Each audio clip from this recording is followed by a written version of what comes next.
That morning, the world smelled of smoke and humiliation. The sky hung low and heavy, and as I bent beneath the weight of the firewood pressing into my shoulders, the road ahead shimmered in the heat, like a mirage. I remember the laughter first. Bright, cruel, unashamed, rising behind me like a flock of crows. Each sound struck the back of my neck until I could almost feel the sting of it. I had walked this same path for years, past the market stalls that once called my name kindly, past neighbors who now pretended they did not know me. When my husband was alive, I carried baskets of grain and hope. Now I carried bundles of wood that bit into my palms until my skin cracked. The children followed close, their bare feet scattering dust, their voices sharp with the confidence of innocence. Firewood woman, ash lady, look how she bends. Their laughter echoed from the metal roofs, louder than the vendors' calls, louder than the thud of my heartbeat. I wanted to turn and scream, to tell them that I had once worn silk, that these same hands had written letters beside the man who taught them to read. But pride does not buy food, and rage does not build a roof. So I kept walking, each step slow and deliberate, each breath a reminder that I was still alive, even if they refused to see me. The market stretched ahead in waves of heat, and the bundle on my back seemed to grow heavier with every taunt until it felt as if I were carrying the whole village's contempt. When I finally reached my corner of the market, the stall-keepers fell silent. Only the flies buzzed between us. I lowered the bundle, dust rising around my feet. And for a moment the laughter stopped. The smell of wood, fresh, damp, earthy, rose up, and I waited for someone to speak, to ask the price. None did. One woman smirked, another turned away. The humiliation tasted bitter in my throat, but I forced a smile and called out my price anyway. It was half what the wood was worth, yet even then they haggled. When I agreed, I felt something inside me harden and twist, like a knot pulled too tight. By the time the sun began to sink, I had sold it all.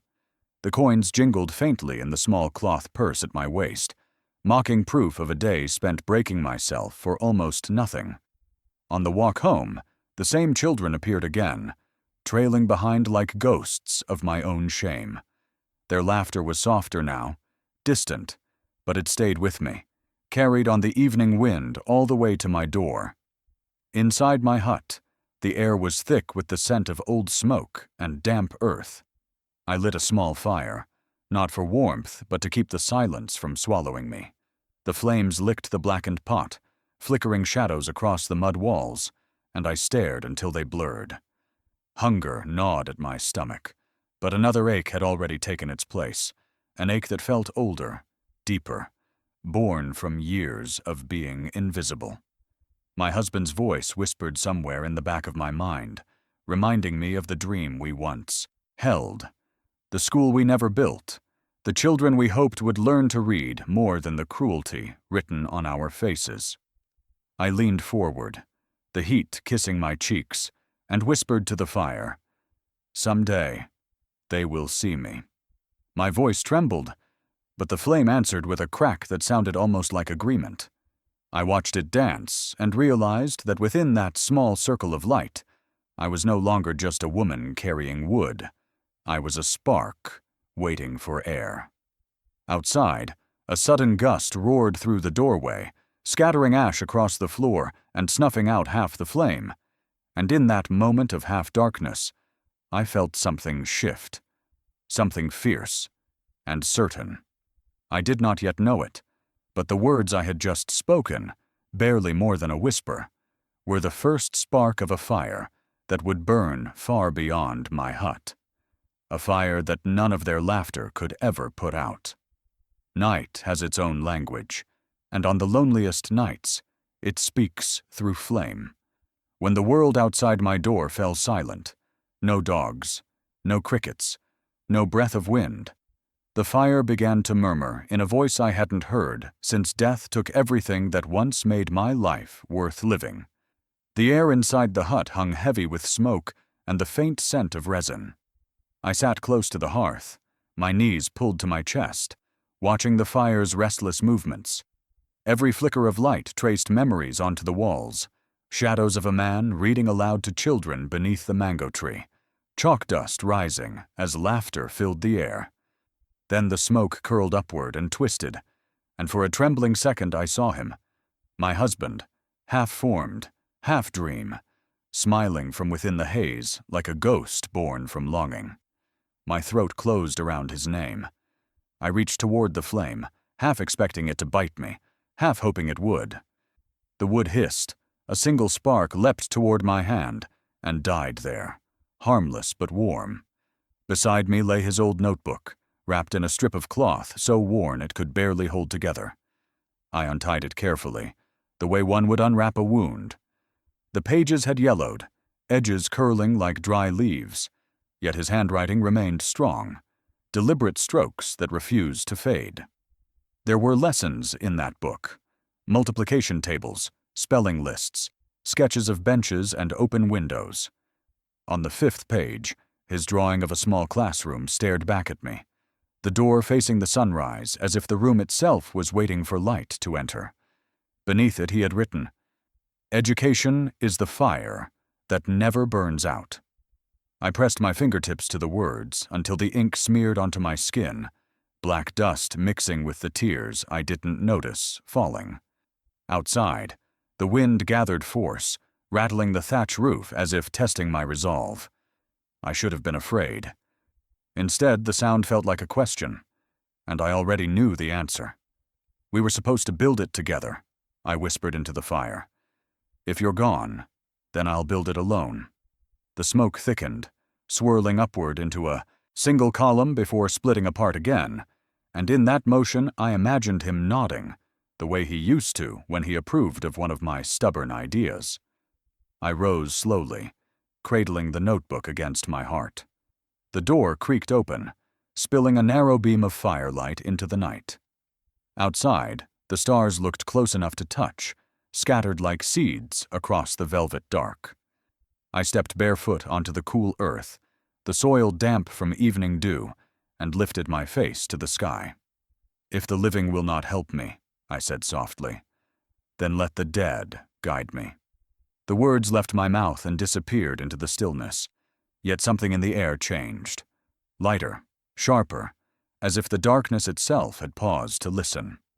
I knelt and dug a small hollow in the ground beside my doorstep.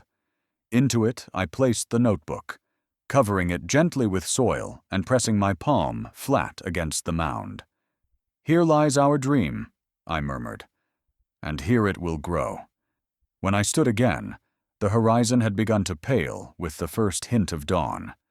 The fire inside the hut flickered low but steady, and for the first time since he died, I felt a pulse of peace. Then, as the new light crept across the yard, I noticed the earth beneath my feet was disturbed in a way it hadn't been the night before. A trail of footprints, bare, unmistakable, led from the forest's edge straight to my door, the soil still glistening with dew. They ended where I stood, as though whoever, or whatever, had come to listen to my vow was now standing invisibly beside me, waiting for me to make good on it. Morning arrived, carrying the smell of damp earth and unspoken questions. The footprints outside my hut had dried into the soil like a message meant for no one else but me, and as the first light broke through the mist, I could not shake the feeling that the world had begun to watch me differently. I didn't know if it was the dead keeping their promise, or the living being drawn to it. The market was already awake by the time I reached it, the air thick with chatter and the sharp scent of charcoal. My bundle of firewood dug into my shoulder as I walked, every step echoing yesterday's vow in my chest. I will build it. I stacked the wood on my stall, as I always did, piece by piece, careful and deliberate. Maybe that was why he noticed me, the stranger who didn't laugh. He stood across the market, a tall man with polished shoes and a shirt too clean for our dusty roads. Most outsiders never linger. They buy what they need and vanish, leaving behind nothing but the smell of fuel and city perfume. But this man stayed. His gaze followed every movement of my hands, quiet but intent, the kind of attention that feels less like judgment and more like curiosity. When our eyes met, he stepped forward, not hurriedly, but as if drawn by something inevitable. "You arrange them with precision," he said, his voice calm, his accent softened by distance. "Every stick the same length, every bundle perfectly tied." I wiped the sweat from my brow and met his eyes without flinching. "Because someday," I replied, "I'll stack bricks instead." He tilted his head, and for the first time in years, I saw something other than pity or mockery in a man's face: interest. Not the kind that makes you small, but the kind that asks silently, "Why?" I told him. I told him about the footprints, the vow I made to the fire, and the dream buried in the dirt beside my hut. I spoke of my husband's notebook and his dream of a school, a place where laughter would mean learning, not cruelty. I half expected him to laugh like everyone else. Instead, he listened with the stillness of someone measuring the truth in every word.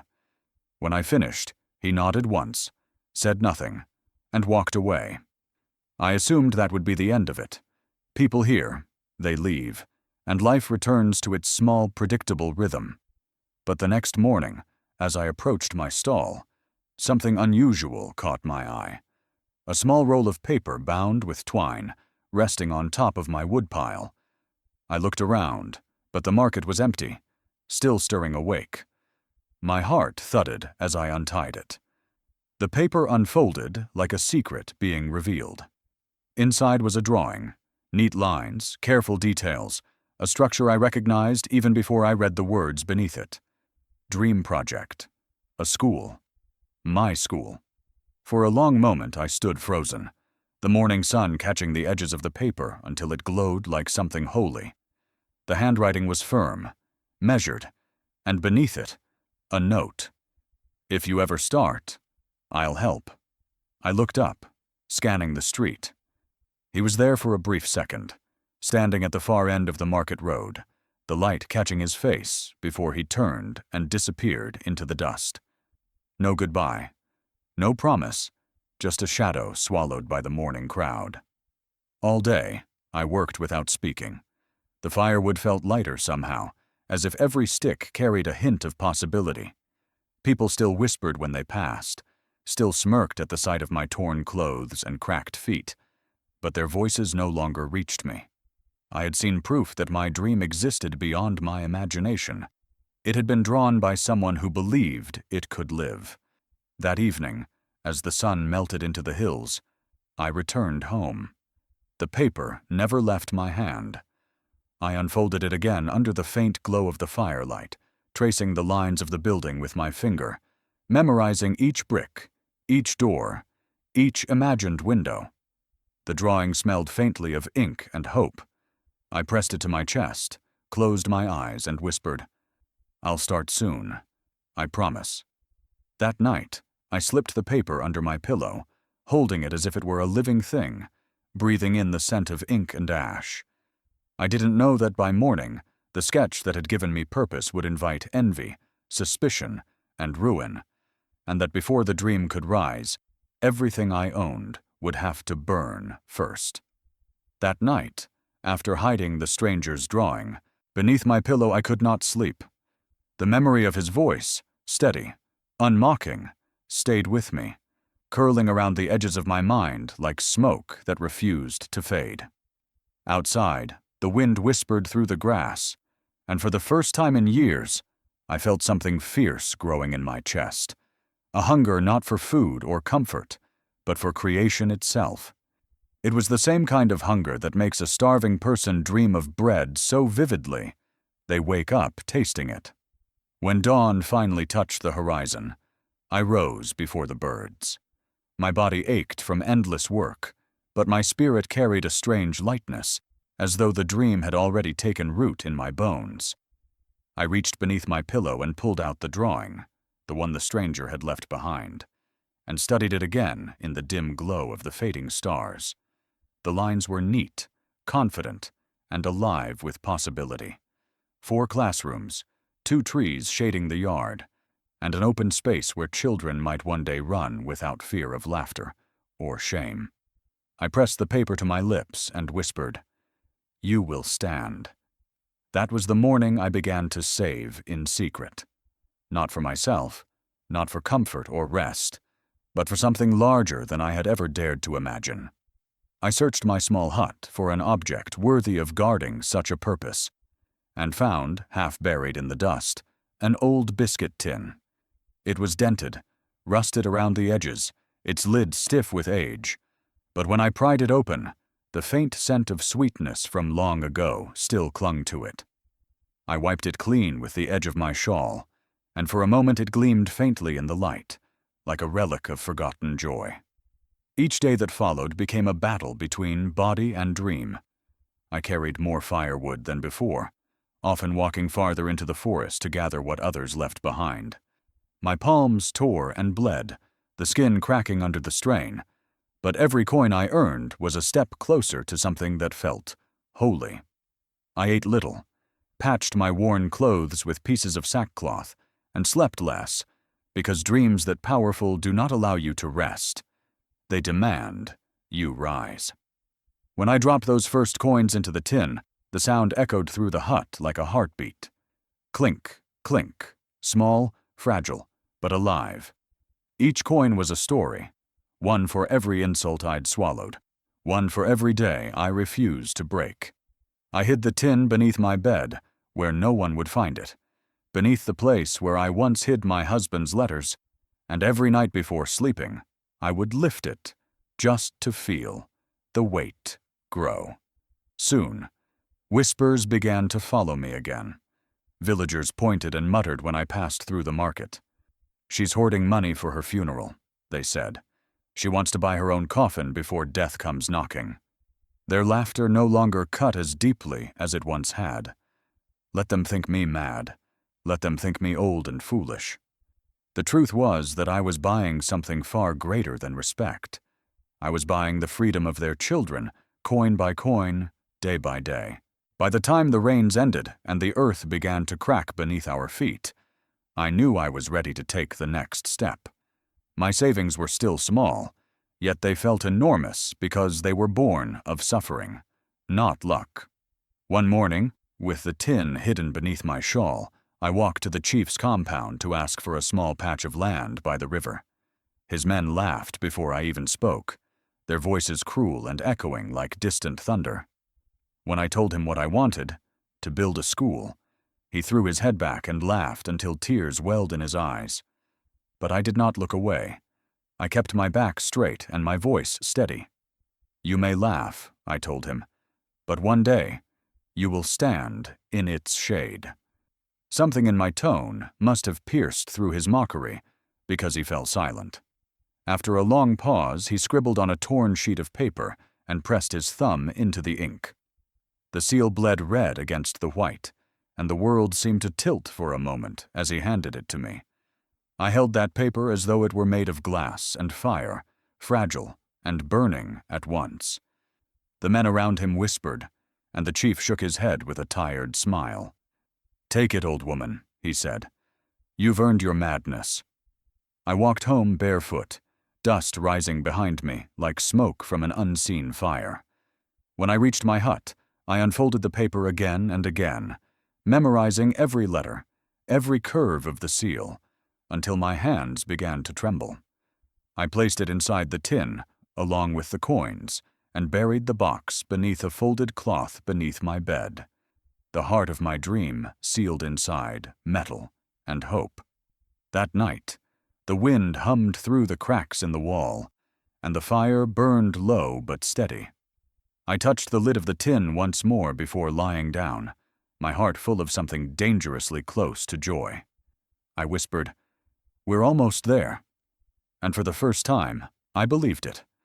But morning brought with it a silence so unnatural, it made my skin crawl. The air felt heavier, the light dimmer. I reached beneath the bed with trembling hands, expecting to feel the cool touch of metal, but my fingers met only dust. The corner was empty. My breath caught in my throat as I tore through the floor, calling out like a madwoman to the dead and the living alike. The tin was gone. The coins, the paper, the dream, all vanished. Only the echo of my heartbeat remained in the hollow beneath the bed, pounding like a drum of war. And somewhere, not far from my hut, laughter began again. I thought the theft had broken me forever.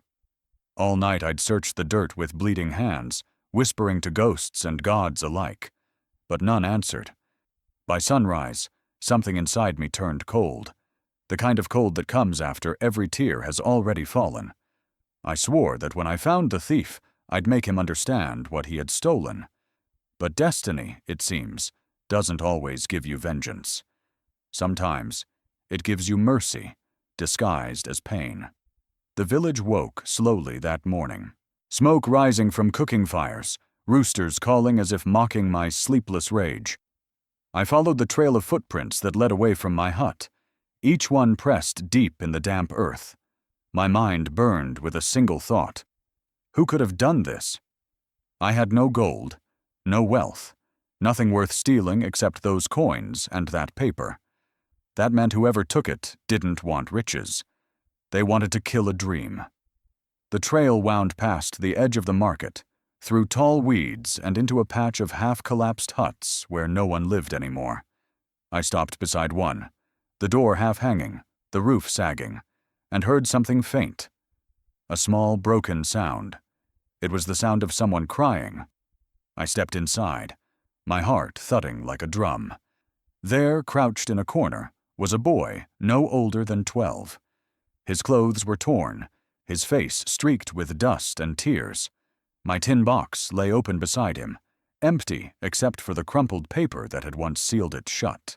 The sight was almost unbearable. The fury that had been simmering in my chest erupted. I snatched up the box and demanded, "Why? Do you know what you've done?" My voice cracked like thunder, and the boy flinched so hard, the box slipped from my hands. He looked up at me, eyes wide, not with defiance, but with the raw terror of a child who has run out of lies. "My mother," he stammered. "She's sick. She hasn't eaten for days. I needed money for medicine. I didn't mean to." His voice broke into sobs that echoed against the hollow walls. For a moment, I saw red. I wanted to scream, to curse him, to demand every coin back. But as he trembled before me, clutching his thin arms, the anger began to lose its shape. His face, dirty, frightened, desperate, was one I had seen 1,000 times in the mirror when hunger drove me to sell my pride for a handful of rice. My fury dissolved into something heavier, quieter. Recognition. I lowered my voice. "How much did you take?" "All of it," he whispered, his tears cutting clean lines through the dust on his cheeks. The weight of those words should have crushed me. Instead, I felt strangely calm. I sat down on the broken threshold beside him, the tin box still between us, and for a long moment, neither of us spoke. The wind slipped through the cracks in the roof, carrying the faint smell of wood smoke and the murmurs of a village waking to another day of ordinary struggle. Finally I said, "Then take it. Every coin. Use it for her. But promise me this. When she's well again, you'll come back. You'll work with me, and we'll build something worth more than money." He looked at me, as if he couldn't decide whether I was mad or merciful. His lips parted, but no sound came out. I could see him wrestling with disbelief, with guilt, with the kind of shame that leaves a mark deeper than hunger. Slowly, he nodded. When I left him, the morning sun had climbed high, and the world seemed unbearably bright. I walked home empty-handed, yet strangely lighter, as though the burden I'd been carrying wasn't the loss of coins, but the loss of trust. And now, somehow, it had been restored. That night, I lay awake, listening to the wind whisper against my door, and for the first time, the silence didn't hurt. I didn't know if he would ever return, but a small part of me believed he would. Days turned into weeks. The market returned to its noise and rhythm, and I went back to selling wood. The tin box sat beneath my bed again, not full of coins, but of paper scraps where I wrote small promises to myself. One day, one wall, one school. People still whispered that I was cursed, but their words no longer mattered. Then, one morning, as I stacked the last bundle of wood, I heard hurried footsteps and a familiar voice shouting my name. I turned, and there he was, the boy from the ruined hut, running toward me with a grin so wide it stole my breath. His clothes were cleaner, his eyes bright with something new, purpose. He stopped in front of me, gasping for air, his hands trembling not with fear this time, but excitement. "They're here," he shouted. I frowned. "Who?" He pointed down the road where the sun flared off the metal tools of men I didn't recognize. Builders, carrying shovels and rope and rolls of blueprint paper. My heart stuttered as realization dawned. "The builders you spoke of," the boy cried. "They've come." The words struck like lightning through my chest, equal parts awe and fear, because I knew that with their arrival, my dream was no longer safe inside my heart. It was stepping into the world, where anything could destroy it. You never understand the true weight of hope until you try to raise it from the ground with your bare hands. Dreams look feather-light when they live inside your heart, but the moment you give them form, when mud meets sweat, when belief turns to brick, you discover that faith can break your body long before it breaks the earth. The boy's voice still rang in my ears as I stepped into the sunlight and saw them, 3 men and the architect, dust clinging to their boots, their faces already gleaming with heat. For a heartbeat, I couldn't move. It was as if the promise I had whispered to ashes and ghosts had suddenly walked out of the smoke and taken shape before me. The architect raised a hand in greeting, his smile faint but certain. "You said you would build it," he called, "so here we are to help you begin." I didn't have enough money to pay them, not really, but they refused more than a few coins. "Let us at least say we built something that mattered," one of them said, and his words settled into my chest like a blessing. We chose the flat patch of land by the river, the same land the chief had mocked me for claiming, and by mid-morning the shovels struck the ground. The sound was sharp and beautiful, a rhythm of metal and faith that echoed across the fields. The first few days blurred together. The sun was merciless, the soil stubborn, and the blisters on my palms split open faster than they could heal. Yet each handful of earth we moved felt like a page turned in a long-forgotten book. I worked beside them, sweating, coughing, laughing when the wind stole our hats.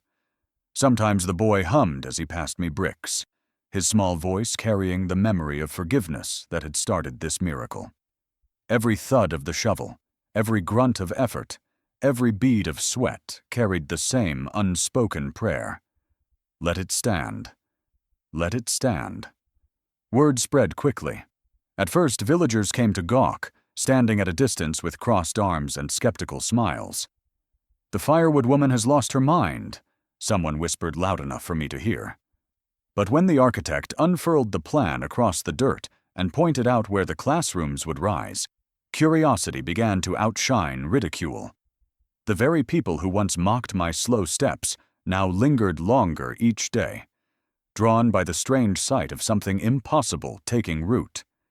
Even the cruel girl, the one whose laughter used to follow me through the market, stood one afternoon at the edge of the field. Her eyes no longer danced with scorn, but with something softer, something that looked like shame. She didn't speak. She just watched as I lifted another basket of sand onto my shoulder and poured it into the foundation trench. I could feel her gaze burning into my back, and instead of bitterness, I felt a quiet triumph bloom inside me. The wall was already higher than her laughter had ever been. By the 3rd week, the foundation stretched across the clearing, a rectangle of packed mud and dreams. The workers, once strangers, began to call me Mama Builder. They shared their bread with me at noon, taught the boy how to mix cement, and hummed old working songs that rose over the clatter of tools. Something magical had happened.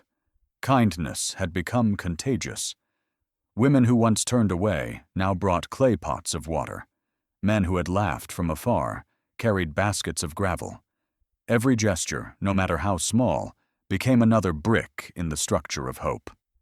I remember the first wall rising, crooked but proud. My heart pounded so hard it drowned out the world.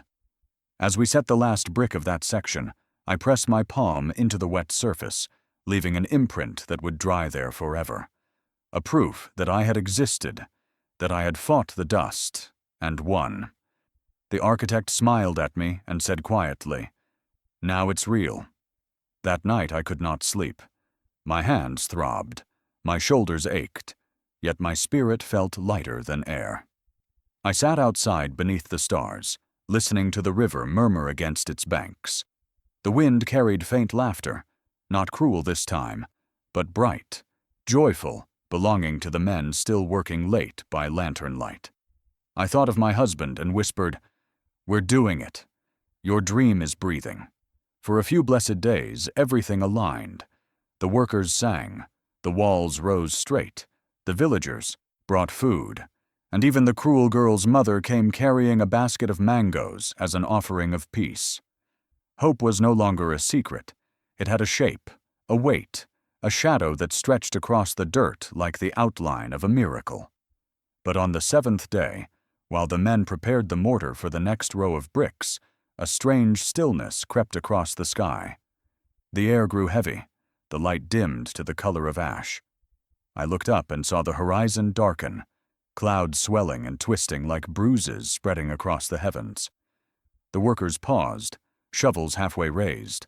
A single drop of rain struck the back of my hand, warm and sudden. Then another. And another. The boy glanced at me, his smile fading. The wind howled once, sharp and low, carrying with it the unmistakable scent of a storm determined to test everything we had built. I had built a wall with my faith, and the heavens answered not with light, but with fury. The day had ended in laughter and the smell of wet clay, yet that night the sky began to tremble, as though some ancient spirit had awakened to test what my hands had dared to raise. When thunder speaks your name, you learn quickly that even dreams can drown. It began with a whisper, a soft drizzle that carried the scent of iron and dust. I remember standing beside the unfinished wall, the boy still stacking bricks while the men packed their tools, the world around us painted in the bruised colors of twilight. The first raindrops struck the fresh mortar, making tiny craters that bled mud, and the architect looked up uneasily. "It will pass," he said. But the wind disagreed. Within minutes, the drizzle turned to a downpour. The air shattered with the crack of lightning. One bolt struck a tree near the riverbank, splitting it in two as if heaven itself wanted to warn us. The workers shouted, scattering toward their huts, their shadows jerking like frightened birds in the flashes of light. The boy clung to the shovel, refusing to run until I grabbed his arm and pulled him toward shelter. From the doorway of my hut, I watched the storm devour everything we had built. Rain hammered the half-finished walls, turning the mortar to slurry. Buckets, tools, and planks floated away into the darkness. The architect stood for a moment in the distance, his hair plastered to his face, eyes hollow. "This place is cursed," he murmured, and then he too disappeared into the storm. By midnight, the site was a river. The foundation that had taken weeks to shape dissolved beneath the water's rage. Each flash of lightning revealed a little more ruin, the wall slumping, bricks collapsing, the mark of my hand washed clean as if I had never been there. I wanted to scream, but the rain filled my mouth, heavy and cold, until all I could do was fall to my knees and watch the dream melt back into earth. When dawn came, the rain still hadn't stopped. I sat alone beneath the dripping eaves of my hut, shivering and numb. For 3 days, I didn't move, except to breathe. The villagers avoided my eyes. Some said the storm was punishment for my pride. Others whispered that the gods themselves had grown jealous of a poor woman's audacity. I listened, but their words could not pierce the dull emptiness inside me. The ground outside was nothing but mud and silence. On the third evening, as the storm began to tire of its cruelty, I heard footsteps squelching through the muck. I thought it was another taunt, another villager come to witness my defeat. But when I looked up, I saw the boy, soaked to the bone, hair plastered against his forehead, eyes bright with a fire the rain could not quench. In his hands he carried a shovel twice his size. Without a word, he placed it in the mud beside me. "We start again," he said, his voice shaking but certain. I wanted to tell him it was impossible, that dreams built on mud would only drown again. But when he bent to dig, the sight broke something open inside me, the place where despair had made its nest. I rose, took another shovel, and together we began to move the earth that had once betrayed us. By the next morning, others came. A woman with a bundle of wood, a man with a hammer, 2 children with baskets to carry stones. No one spoke of miracles. They simply worked, shoulders brushing, breaths mingling with the wet air. Someone began to hum an old harvest song, and soon we were all singing through the drizzle, voices rising above the ruin as though defiance itself could rebuild the walls. The architect returned a week later, ashamed of his flight.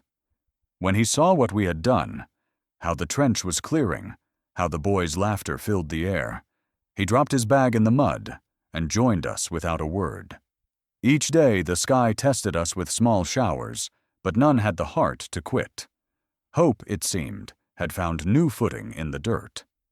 By the time the clouds finally broke and the sun returned, our clothes were stiff with dried mud, our hands raw, but the outline of the school had reappeared, stronger, straighter, born again from the storm's ashes. I looked at the boy, his face streaked with dirt and pride, and thought, so this is what resurrection looks like. As we cleared the last pool of standing water, something caught the sunlight, a glimmer half buried in the mud near the wall's edge. I knelt and brushed the dirt away with shaking hands. There, soaked but intact, lay my husband's old notebook, the one I had buried years ago when grief still ruled my life. Its cover was swollen, its pages blurred, yet his name was still visible across the front. For a moment the world went silent, except for the river's murmur, and I knew the storm had not come to destroy my dream.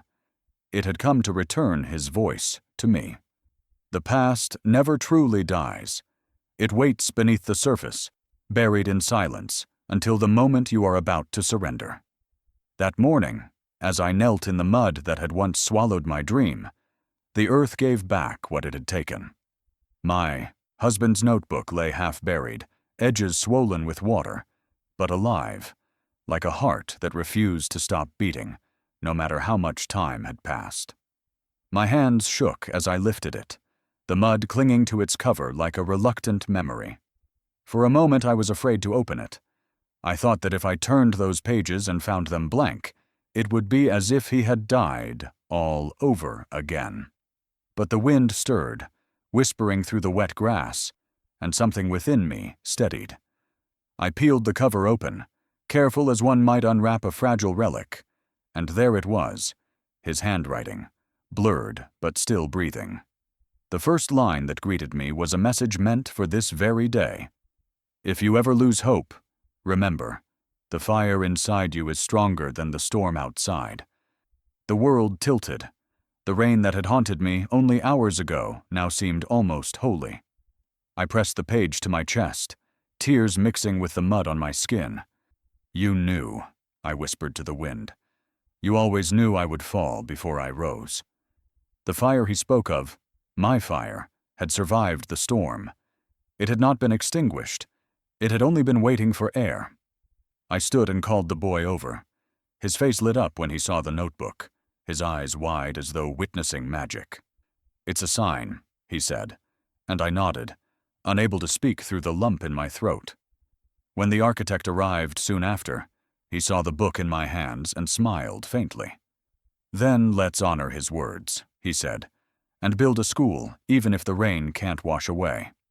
Word spread through the village faster than the floodwaters had. People who once mocked me now arrived with quiet faces and tools in their hands. Men brought hammers, nails, and planks. Women came carrying baskets of food and pitchers of water. Even the cruel girl's mother, who once turned away from me in the market, appeared one afternoon with pots of rice and a shy apology in her eyes. She said nothing, just placed the food down and returned the next day with more.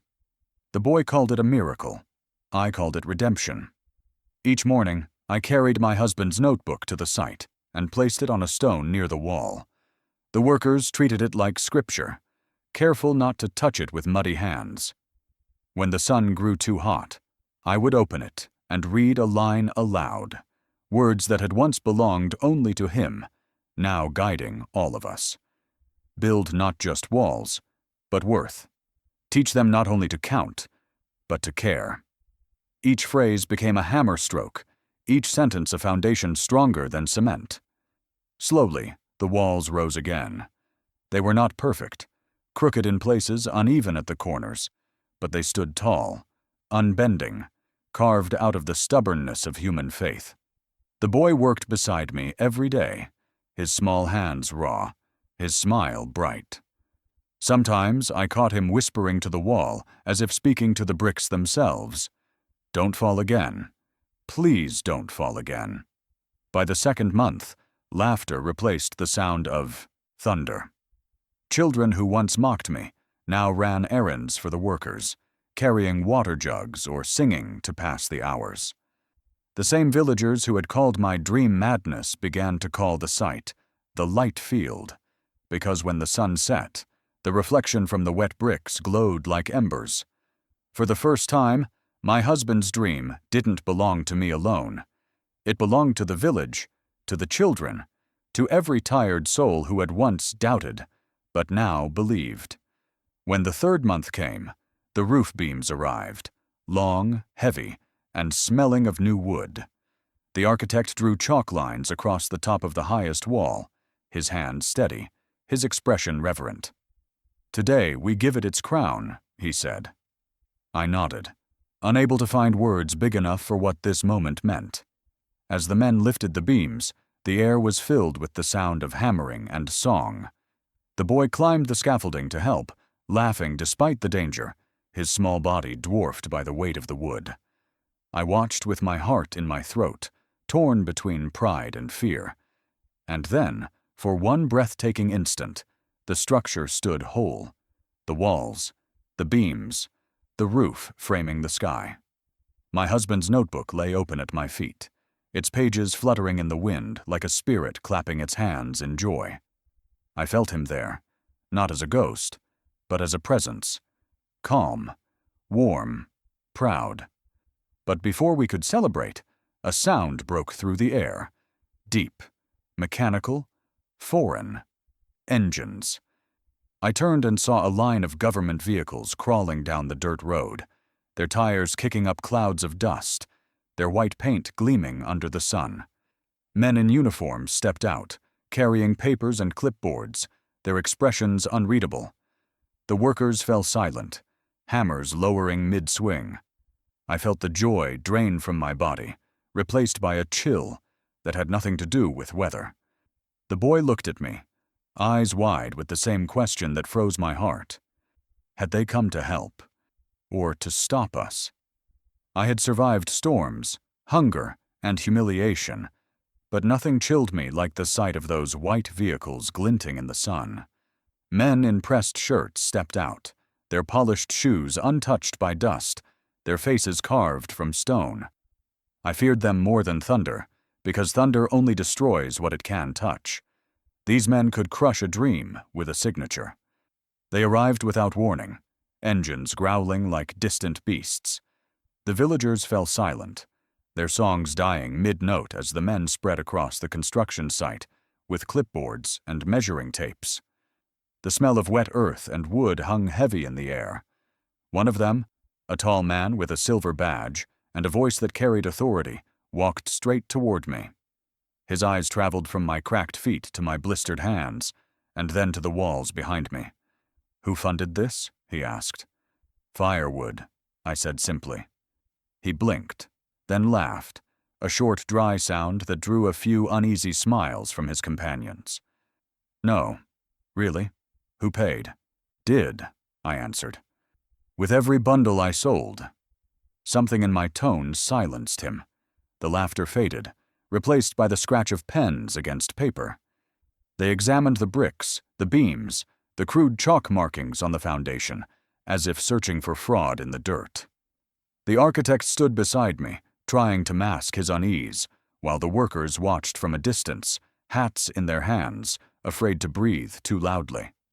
The boy clung to my skirt, his small body trembling. For an hour, they moved like judges through a courtroom, taking notes, muttering numbers, weighing the value of every dream with the precision of accountants. One man ran his fingers over the wall where my palm had left its print and frowned. No permit, he said to another. No record. The words struck like cold rain. I had never thought about permits, about papers that proved what sweat and faith had already made real. My throat closed, but before fear could swallow me, I heard my husband's words in my mind. The fire inside you is stronger than the storm outside. So I told them everything. I told them about the night I spoke to the fire, about the footprints, about the architect who believed when no one else did. I told them of the children's laughter that once mocked me, and how it now rang with purpose. My voice shook, but I did not stop. I spoke until the men stopped writing and simply stared. The tall officer finally said softly, "All this from selling firewood?" "Yes," I said. "And faith." He exchanged glances with his team, then closed his notebook. "We'll review this," he said, his tone unreadable. They left as quickly as they had come, engines rumbling away down the dirt road, leaving behind a cloud of dust and questions that refused to settle. For weeks, I lived in that silence between hope and dread. Some villagers said the government would tear it down. Others said I would be arrested for building without permission. Even the architect could not reassure me. Yet each morning, I walked to the site, swept the floors, and waited. The boy would bring me tea and say, "They won't take it away, Mama Light." I wished I had his certainty. Then one afternoon, as I was mixing paint near the doorway, a messenger appeared with a brown envelope. My hands shook as I broke the seal. Inside was a letter bearing the official emblem of the Ministry of Education. The words blurred as I read them through tears. Authorization and permanent recognition granted to Light of the Forest School. I fell to my knees, the letter clutched to my chest. The workers shouted, the boy danced, and for the first time I laughed without pain.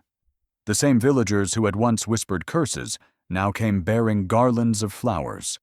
The architect wept openly, his hands trembling as he hung the government seal above the doorway. A month later, the school opened. The sun rose brighter that morning, as if the sky itself wanted to witness redemption. Children lined up in neat rows, their faces scrubbed clean, their eyes wide with wonder. I wore the same faded blue dress I had worn on my wedding day. My heart pounded as I stepped forward to speak. "Welcome," I said, my voice breaking on the first syllable, "to Light of the Forest School." Cheers erupted, laughter spilled through the air like bells, and I felt my husband's presence settle on my shoulders like sunlight. Everything I had carried, all the shame, the years of hunger, the burden of being unseen, lifted in that single moment. But as I looked out over the sea of parents and children, a flash of movement caught my eye. Among the crowd stood a woman whose face I could never forget. The same girl who once led the laughter that chased me through the market, now grown, holding the hand of a small child. Our eyes met across the courtyard. Her lips trembled as she stepped forward, and in that instant, I knew the past had returned again, not as cruelty this time, but as something even harder to face: repentance. It's strange how the heart remembers pain more vividly than joy. Years may pass, storms may break and heal the earth, but the sound of a certain laugh or the shadow of a certain face can still make old wounds ache as if they were carved yesterday. That morning, under the blazing sun and the bright banner of light of the forest school, I came face to face with the one person I had secretly prayed never to see again, only to realize that the story of my suffering was not complete without her. The schoolyard shimmered in the heat, filled with laughter that had finally learned to sound kind. Parents gathered in clusters, their clothes bright against the dust, their voices rising in songs of pride. The building stood behind me, our building, its walls still smelling faintly of clay and paint. It looked fragile, almost delicate, like a promise finally fulfilled. I was still trembling from my speech, my voice raw from joy, when I saw her. At first, she was only a shape among the crowd, a woman in a faded green sari, a little girl clutching her hand. Then she lifted her face, and every memory I had buried came surging back. The mockery, the laughter that once chased me down the market road, the cruel satisfaction that used to glitter in her young eyes. Time had aged her gently, but not spared her guilt. Her eyes were heavy with something unspoken, and the tremor in her hands betrayed a fear I knew all too well. Our eyes met across the courtyard, and the noise around me seemed to fall away. I saw her hesitate, whisper something to the child, and then begin to walk toward me through the crowd. Each step felt like an echo of the past drawing nearer. My chest tightened with confusion. Part of me wanted to turn away, to protect what peace I had earned. Another part whispered that this was the moment the story had been leading toward all along. When she reached me, she lowered her gaze and said softly, "I came to thank you." Her voice broke halfway, through, and to say I was wrong. The words struck deeper than any insult ever had. My throat closed around the rush of emotion. I had waited for years to hear them, though I had never admitted it, even to myself. I studied her face, this woman who had once been a girl laughing at my suffering, and saw not the ghost of cruelty, but the weight of remorse. There were tears balanced on her lashes, trembling, but refusing to fall. I wanted to be angry, to tell her that her laughter had burned me, that her words had nearly broken me, but instead I found myself saying something I had not planned. "Your laughter built this place." She looked up, startled. I continued, my voice unsteady but clear. "If you hadn't mocked me, I might never have found the strength to prove you wrong. You gave me purpose. Pain has its uses. It teaches us to build where others only destroy." For a moment, she just stared, and then the dam broke. Her sobs came low and heavy, her shoulders shaking as she covered her face. The child clung to her mother's skirt, frightened by a grief she couldn't understand. I reached out, my hand resting gently on her arm. "It's over," I whispered. "We were both young. The past belongs to no one now." In that instant, the noise of the world seemed to return, the laughter of children, the songs, the hum of life. It felt as if something unseen had lifted between us, some invisible veil that had kept both of us trapped on opposite sides of regret. The sunlight touched her tears, turning them into tiny crystals that fell like blessings onto the dust. For the first time, her laughter, soft, uncertain, was not cruel. It was cleansing. Later that week, journalists arrived. They took pictures of us standing side by side, of the school gleaming behind us like a dream solidified. They asked for my name, my story, my secret. I told them the truth. Forgiveness built this place, not wood or clay. Newspapers called me the woman who built forgiveness, and letters began arriving from people I had never met. Strangers who said my story gave them hope. Yet even as the world celebrated me, I began to notice the faint tremors in my hands, the quiet fatigue that followed every sunrise. Some mornings my legs felt heavy, my breath too shallow. I told no one. I had learned to work through pain long ago, and this felt like nothing new, just another burden to carry quietly. But one evening, as the last bell rang and the children's laughter faded into the distance, I sat at my desk and found that my fingers could no longer hold the chalk. It slipped from my grasp, tapping softly against the floor, like the echo of a secret falling free. I stared at my trembling hands, the skin thin as paper, and realized that while my heart was still burning bright, my body had begun its slow surrender. The world outside called me a miracle, but miracles, I was learning, come with a cost, and mine was starting to collect its due. There comes a moment when the body begins to whisper the things the heart refuses to hear. You tell yourself you are only tired, that tomorrow your strength will return, but deep down, you know the truth. The fire that once roared inside you is now learning to flicker. I felt it first, not in pain, but in silence, the strange stillness of a flame burning lower, still bright, but close to surrender. The mornings arrived slower now, heavy with a sweetness that tasted of farewell. The air outside my hut no longer rushed in to greet me. It drifted instead, soft and hesitant, as though afraid that even the wind might bruise my brittle bones. I had spent years racing against time, but now time had begun to move with me, patient and watchful, like a companion who knows the road is ending. I no longer carried bundles of wood on my back. The axe lay unused by the doorway, its blade kissed dull by rust. My strength had shifted from my hands to my words, and every word I spoke felt like an ember passed carefully from my breath to the world. I devoted each morning to the children, teaching them simple lessons: the alphabet, the rhythm of numbers, the weight of kindness.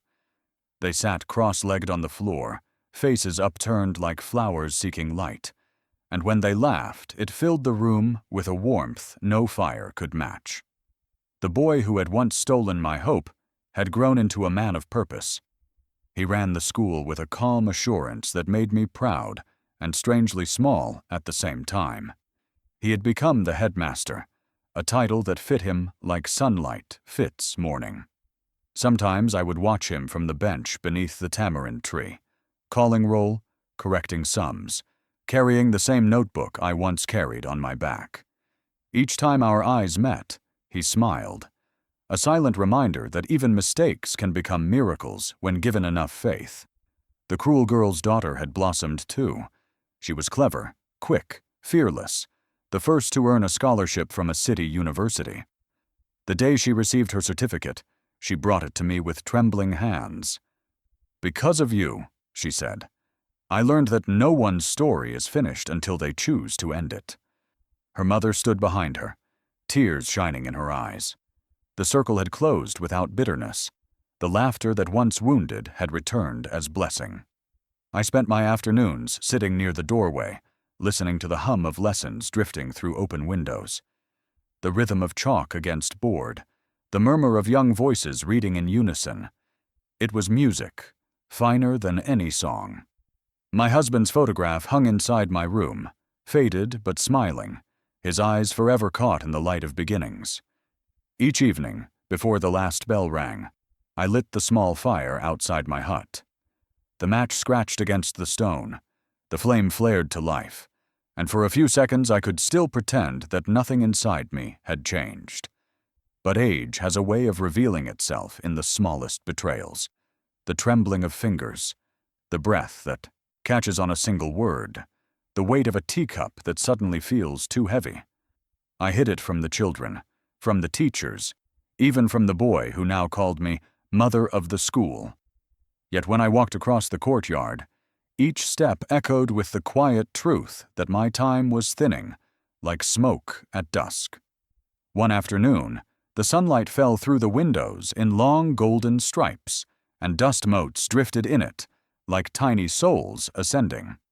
I looked at the children bent over their notebooks, the boy marking attendance, the girl reading aloud, and thought, they no longer need me to keep the fire burning. They have become the fire. The realization filled me with both pride and sorrow, the kind that makes the heart swell until it aches. That evening, as the sky melted into the colors of dying embers, I sat before the hearth to perform my daily ritual. My hands trembled as I struck the match, The sulfur hissed, the flame wavered, and for an instant I saw within it every face, every laughter, every storm that had led me here. My chest tightened, not in fear but in understanding. I struck again. The match flared weakly, then slipped from my grasp. It fell into the dust, its glow fading to a tiny red eye before vanishing completely. I stared at the smoke curling upward, a thin thread climbing toward the darkening sky, and knew that my body had spoken the final truth. The fire that had built a school, healed a village, and carried my husband's dream had reached the end of its wood. I closed my eyes, listening to the laughter of children echoing through the courtyard, and whispered to the dying light, "It is yours now. Keep it burning." There comes a day when the body remembers every burden it ever carried, yet the soul feels lighter than air. I couldn't lift wood anymore, couldn't feel the strength in my arms that once defied laughter and storms, but the fire still waited for me, patient as an old friend. It had followed me through hunger, through humiliation, through rain and ruin, and now it waited for me to say goodbye. The morning I decided to sell my last bundle of firewood, the village awoke differently, as if the wind itself carried the scent of endings. My hands trembled as I tied the ropes around the wood, the familiar creak of the fibers sounding more fragile than before. The boy, the man now, offered to carry it for me, but I refused. "One last time," I said, smiling though the effort stole my breath. "Let me feel what it was like to build a dream from the ground up." Word spread quickly, and by noon the entire village had gathered along the road. Faces that once turned away now glowed with affection. The children ran ahead of me, scattering petals on the path, their laughter brighter than any hymn. Someone began to clap, and soon everyone joined in, their applause soft at first, then rising like thunder, but not the cruel kind that once mocked me. This thunder was warm, full of gratitude. When I reached the market square, I set the bundle down, slowly, as though placing an offering before the gods. The same space where I had once been mocked now shimmered with light and kindness. The chief stepped forward, old and humbled, his voice breaking as he said, "We want to buy your last firewood together, for it built what we could not." One by one they placed coins into my hands. Men, women, children, each calling the wood by a new name, the fire that built our future. I could barely see through the blur of tears. The boy counted the coins carefully and smiled. "It's enough," he said. "Enough for whatever you wish." That evening, I walked back to the school, the weight of the empty rope light in my hand. The sun was descending behind the hills, spilling gold across the walls that had once been mud and struggle. The laughter of children filled the courtyard, pure, effortless, alive. I had spent a lifetime chasing dignity, only to find that it had been waiting here all along, in the sound of children learning without fear. I gathered the coins and bought new uniforms for every student, bright blue and white, crisp as morning light. The next day, I watched them wear those uniforms proudly, their joy so radiant it hurt to look at.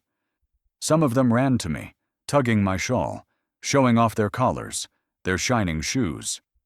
"You gave us color, Mama," one of them said, and my heart folded beneath the weight of those words.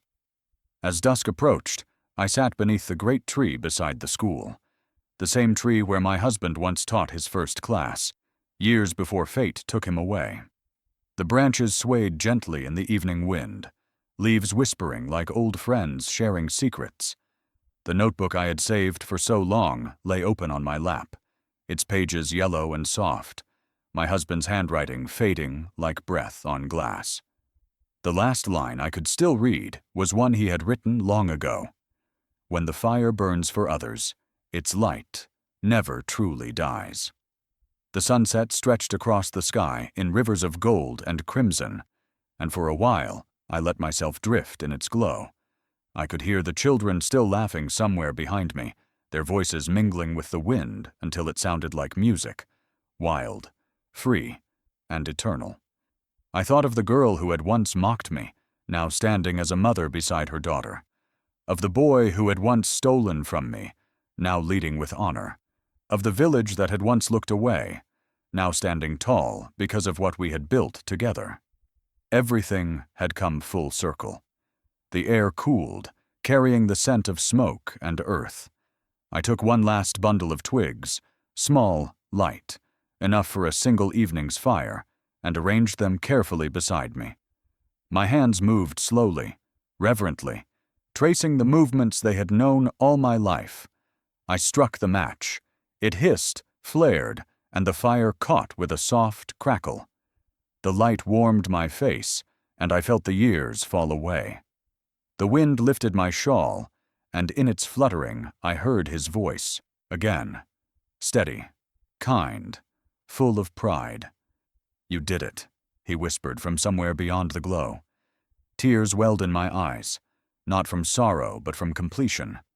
I whispered back, "We did it." The flames danced higher, licking at the air, reflecting in the glass windows of the school like a living heartbeat. The children's laughter echoed faintly through the walls, the boy's voice calling goodnight, the world slowly folding into silence. I leaned back against the tree, the fire's warmth seeping into my bones, and closed my eyes. As the fire burned low, I felt no fear, only peace. The orange light rose toward the darkening sky, painting the school in the color of memory.